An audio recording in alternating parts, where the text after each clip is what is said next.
Hello again. A 67-year-old Cairns man has been arrested and charged with alleged child sex offences following a major investigation. Police had charged the man with a total of 14 offences, including supply dangerous drugs to a minor, indecent treatment, rape and sexual assault. The accused is set to front the Cairns Magistrates Court today.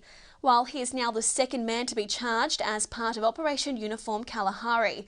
A reminder, if you or someone you know needs help, contact Bravehearts on 1800 272 831. In other news, Farnworth locals are being urged to be aware of signs of bowel cancer regardless of their age. It comes as research reveals there's been an increase in cases among younger Australians, with more than 10% of cases affecting those under the age of 50.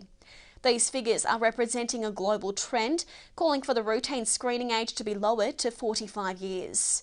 Meanwhile, the far north hasn't experienced the same cold weather impacting parts of southern Queensland overnight. Although our region has experienced lower temperatures than usual, with Atherton hitting a minimum of 14 degrees this morning. A slow-moving low-pressure system is moving from the south, with temperatures up to 7 degrees below the June average across Queensland. And we're not expecting any reprieve over the weekend either, with the cold snap expected to last until Wednesday next week. To the rest of today's forecast, mostly sunny in Cairns and a top of 23 degrees for Innisfail. To local QRL, and our Northern Pride are set to take on the North Devils at the weekend.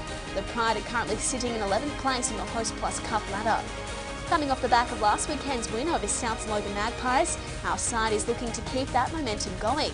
The game gets underway at 5:30 tomorrow night. I'll see you soon.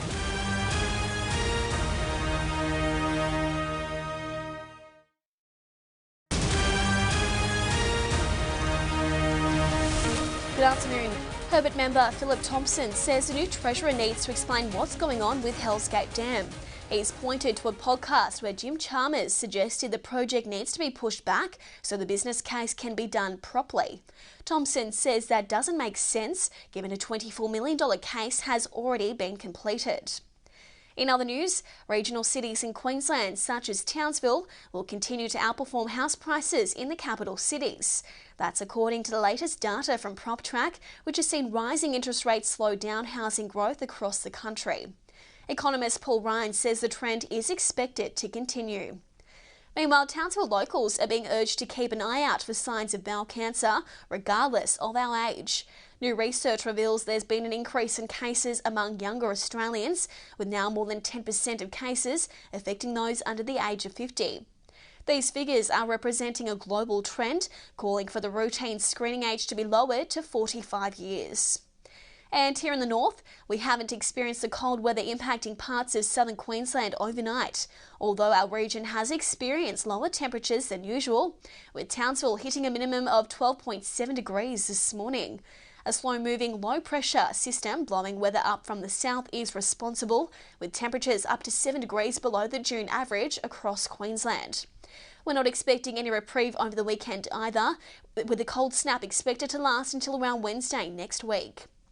To the rest of today's forecast now, Townsville can expect a top of 23 degrees, blue skies for Ingham, and similar conditions for Ayr, reaching a high of 22 degrees. That's all of your local news and weather for now. I'll see you again next hour with more local news, sport and weather.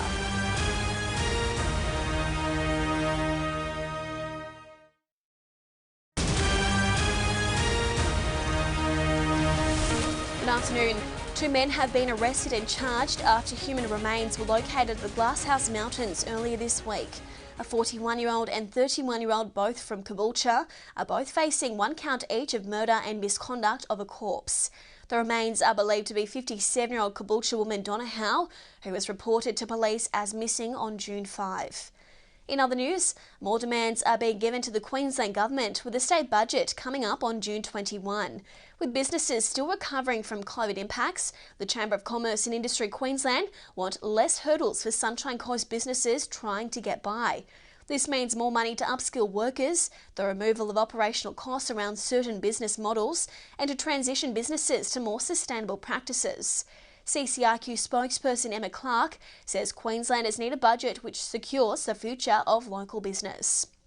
Meanwhile, Sunshine Coast locals are being urged to be aware of signs of bowel cancer, regardless of their age. It comes as research reveals there's been an increase in cases among younger Australians, with more than 10% of cases affecting those under the age of 50. These figures are representing a global trend, calling for the routine screening age to be lowered to 45 years. Taking a look at local sports news now, and we're already halfway through the 2022 Host Plus Cup season.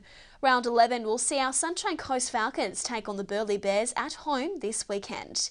Coming off the back of last weekend's win over the North Devils, the side are looking to keep the momentum going heading into the back end of the season. Kick-off is at 4 p.m. tomorrow. To the weather now, sunny in Noosa reaching a top of 19 degrees, and Caloundra is headed for a high of 18 degrees. That's all of your local news for now. I'll see you again next hour.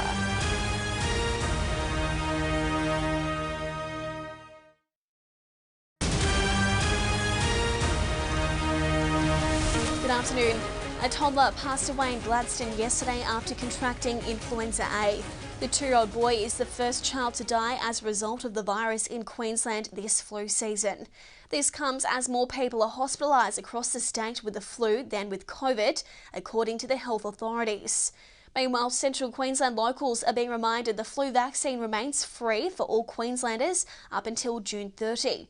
You can visit the GP discount or Infinity pharmacies in Gladstone to receive your flu vaccination. In other news, after 4 long years, the Tamil family are set to return to Billawheeler today. It's expected Priya Nades and their 2 daughters will touch down at nearby airport this afternoon, with the community waiting to welcome them home. The family will be guests of honour at this weekend's Multicultural Flourish Festival before daughter Tharnika's 5th birthday on Sunday. They've been able to return to Billawheeler on bridging visas and will need to work to secure permanent residency. Meanwhile, Central Queensland locals are being urged to be aware of signs of bowel cancer, regardless of their age. It comes as research reveals there's been an increase in cases among younger Australians, with more than 10% of cases affecting those under the age of 50. These figures are representing a global trend, calling for the routine screening age to be lowered to 45 years. To NBL 1 North News now, and our Rockhampton teams will take to the court tonight to verse the Gold Coast Rollers. The Women's Cyclones game starts at 6 p.m, followed by the Men's Rockets side at 8 o'clock. To the weather now, 20 degrees and sunny in Rockhampton today. Gladstone is set to reach a top of 21 degrees, and blue skies for Blackwater heading for a high of 19 degrees. That's all of your local news for now. I'll see you again within the hour.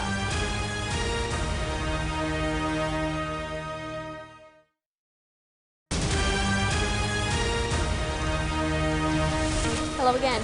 A murder case has been briefly mentioned in the Hervey Bay Magistrates Court. Brett Williams was charged with murder after the death of his tenant, Craig Dunn, who was found at a business complex on April 4.